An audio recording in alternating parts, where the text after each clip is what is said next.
خۆپشاندانی هاوڵاتیانی شاری چەمچەماڵە سەرجەم چین و توێژەکان هاتوونەتە سەر ڕێگای سەرەکی چەمچەماڵ سلێمانی بە دیاریکراوی بەردەم وێزگەی کارەبای چەمچەماڵە.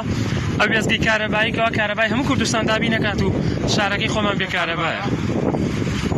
لە بەیانی زۆر لێرەین دوێنێش لێرە بووین داواکارەکانمان تەنها داوای مافی سەرەتایی خۆمان دەکەن کە ئاوە کە کارەبایە سەرەتاییترین مافی ژیانە.